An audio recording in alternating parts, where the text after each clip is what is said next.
FM News Talk 97.1. On-demand audio. We're here broadcasting live, Washington, D.C., CPAC 2012, and the insanity is just increasing. Sitting across from me right now, this is so surreal, by the way. Oh, it's surreal. Because you see people on television, and then you're just walking around CPAC like a normal conservative. Chuck Woolery is here with us, ladies and gentlemen, and he's sitting down to talk. Yeah, it's good. I love your videos, and we were talking about this right before we went on air. That I love it because you're in this masterpiece theater setting, and the fact that you take them, this liberal insanity so seriously is just mocks them in a different kind of way. And you were just telling us about your zombie apocalypse video. Yeah, we did one this fall on the zombie apocalypse, which is the CDC. They've got a thing on the zombie apocalypse, so we completely tore that apart. It was and hysterical. I have emails from Barack in Chicago that I answer, and then I have an email from Nancy in San Francisco that I answer. And it's funny. It's pretty funny. They're great. Now I didn't really know that you were a conservative until I started seeing all of the videos and your commentary, and you're pretty hardcore. Well, I progressed from coward to conservative. I was actually a conservative in Los Angeles, but I was also a coward because if I had not been a coward, I would have been an out-of-work conservative. Right. So, and that's really the truth. Is it still like that today?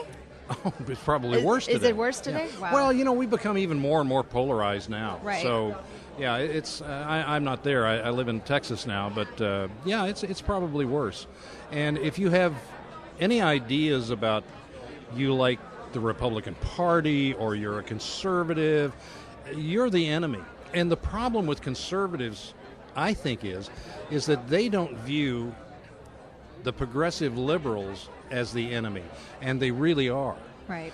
We constantly try to do things that will please them, or maybe say, well, maybe they'll like us if we do this.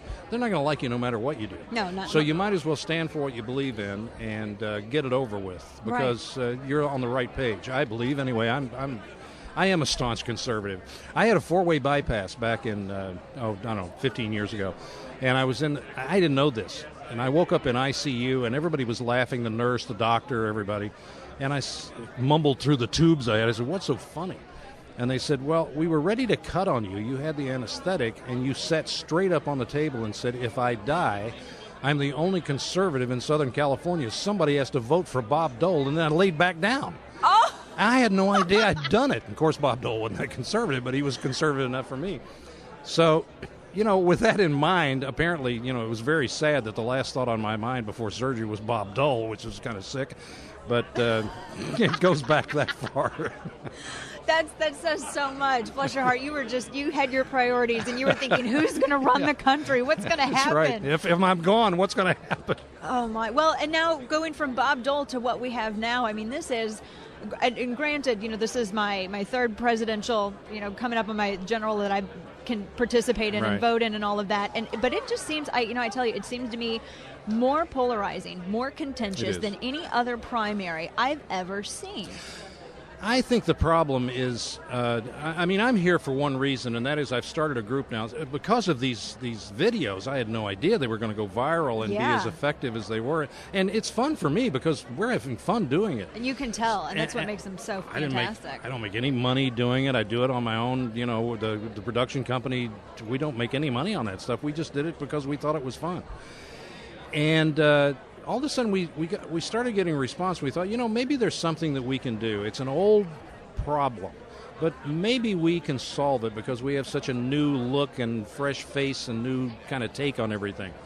And so we are now going after Congress. Don't laugh. I know it's funny, but we're actually going after Congress with Restart Congress, and we are going to, on President's Day, we're going to come out with reveal the whole plan of how we're going to do it and what we intend to do.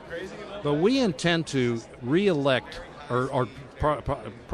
elect new congressmen all over the country, Democrats and Republicans. We are not a party, affiliated. So even though I'm a conservative, I want to see Republicans go. I want to see Democrats go. I want to see new people in those places. Serious conservatives. New people, absolutely new people. They shouldn't be there more than 2 and 2.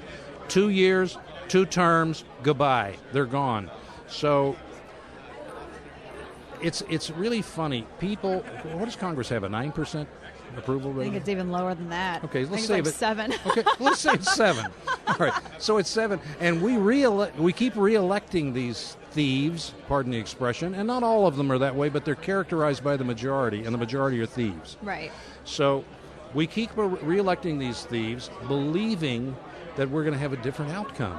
It's never, ever going to happen. Jefferson said, a man who casts a long eye on politics has already corrupted his soul. Right. You want it seems like the best candidates are those who do not want the job at all. Did Washington? No. Washington said, let me go home. I don't want to do this. Haven't I done enough for my country? We'll make you king. No, no, I thank you. want to go home. Yeah, I want to go home. Well, okay, Mr. Your Excellency, you're going to be president. Exactly. Yeah. And those are those are the people that do the best. They want to get in there. If they'll do it because they're serving their country, and then they just want out. But it was service. See, today it's not service. Today it's rulership. Exactly. And the problem with the service was Jefferson, Madison, and Washington all looked at this and they said, and I'm sure a lot of other people, but they said, our problem is we're not paying these guys anything.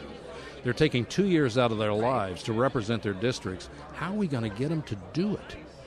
So the big problem was, how do you get people to literally sacrifice for their country, right, with their time and with their money?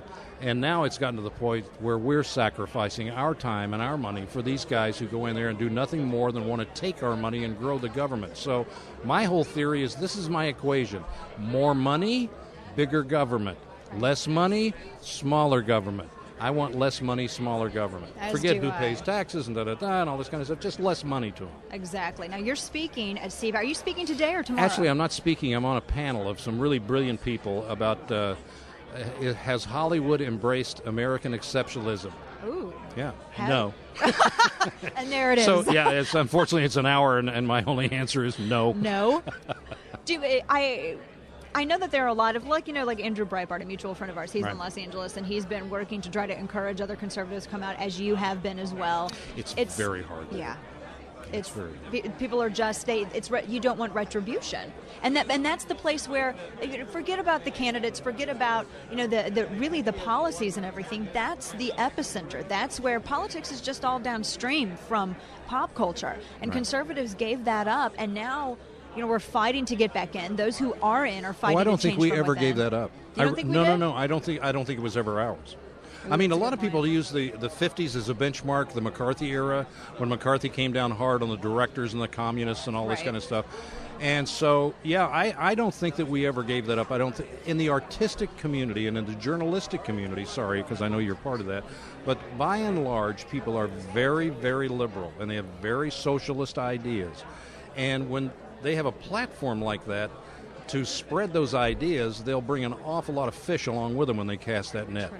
So it's very difficult to get. I mean, Frank Capra, if you want to go back, I guarantee you most of your audience don't even know who Frank Capra is or was, and he was a director back in the 30s and the 40s. Frank Capra. Well, he wrote a book called A Name Above the Title, because he was the first director to have his name put above the title. And the things he did, It's a Wonderful Life, right. Mr. Smith Goes to Washington, Mr. Deeds Goes to Town. We all know his classic movies, and they were probably the last kind of American exceptionalism Hollywood embraced. The other side of that are cowboys, because cowboys represent. Do you have time for this? Yes. Cowboys represent something that all Americans represented from all over the world that came here and became Americans. They came here because they had a pioneering spirit.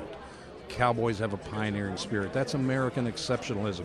And their pioneering spirit was to get away from as many people as they could, have liberty, have freedom to do what they wanted to do with no account to anybody but themselves. Right. That's why the world loved them.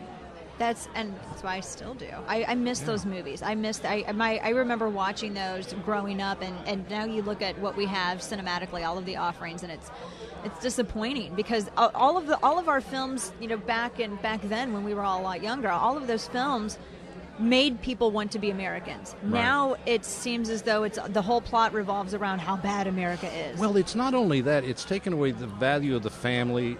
We've gone from a paternal society to a maternal society, which is very, very interesting. Matriarchal, from patriarchal.